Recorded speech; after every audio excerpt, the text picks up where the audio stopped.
বার্সেলোনার হার UEFA champions লিগের semifinal থেকে ছিটকে পড়া, অন্যদিকে ইন্টার মিলানের চ্যাম্পিয়ন্স লিগের ফাইনালে ওঠা, এই সমস্ত বিষয় ব্যালন ডিওরের র্যাঙ্কিংয়ে পরিবর্তন এনেছে, প্রতিদ্বন্দ্বিতা তৈরি করেছে।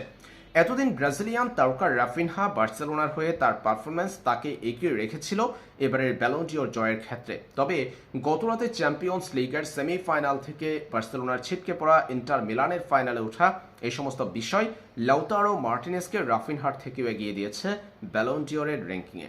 রাফিনহার এই মৌসুমে গোল সংখ্যা 32টি, পাশাপাশি 25টা গোলে অ্যাসিস্ট করেছেন। তার হাতে এখন সুযোগ রয়েছে লা লিগা জয়ের, কোপা দেল রে জিতেছেন, দলীয় অর্জনে এগুলোই যুক্ত হবে রাফিনহার। পাশাপাশি তার গোলে অবদানের সংখ্যাটা 53 ম্যাচে 57 গোলে অবদান রেখেছেন।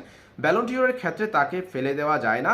আর রাফিনহার থেকেও এগিয়ে গেছেন লাউতারো মার্টিনেজ। মূলত তার দল ইন্টার মিলান চ্যাম্পিয়ন্স লিগের ফাইনালে উঠার পথে বড় ভূমিকা রেখেছেন লাউতারো মার্টিনেজ, যেখানে চ্যাম্পিয়ন্স লিগের এই মৌসুমে তিনি ইন্টার মিলানের প্রতিটা জয়ে ভূমিকা রেখেছেন। 9টা গোল করেছেন এখন পর্যন্ত, পাশাপাশি 2টা গোলে অ্যাসিস্ট করেছেন আর্জেন্টাইন এই তারকা। সব মিলিয়ে 48 ম্যাচে এই মৌসুমে তিনি 22 গোলের পাশাপাশি করেছেন 7টা অ্যাসিস্ট। তার মানে 29 গোলে নিজের নাম যুক্ত করেছেন লাউতারো মার্টিনেজ। দলীয় অর্জনের পাশাপাশি ব্যক্তিগত অর্জনে এখন রাফিনহার থেকেও কিছুটা এগিয়ে আছেন লাউতারো মার্টিনেজ। তার যদি তিনি চ্যাম্পিয়ন্স লিগ জিততে পারেন, সেই ক্ষেত্রে রাফিনহার থেকেও এগিয়ে যাবেন লাউতারো। তার ভূমিকা রয়েছে ইন্টার মিলানের সফলতা পাওয়ার পথে।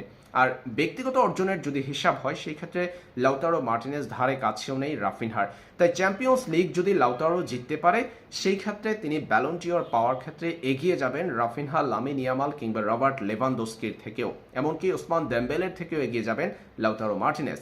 যদি জিততে না পারেন চ্যাম্পিয়ন্স লিগ, সেই ক্ষেত্রে রাফিনহাই সবচেয়ে বেশি যোগ্য থাকবে এবারের ব্যালন ডিওর জয়ের জন্য, কারণ 57 গোলে জড়িত আছে এই ব্রাজিলিয়ান তারকার নাম। 32টা গোল করেছেন, 25টা অ্যাসিস্ট করেছেন। যদি লা লিগা জিততে পারেন, সেই ক্ষেত্রে বড় 2টা ট্রফি তার ঝুলিতে পড়বেন রাফিনহা।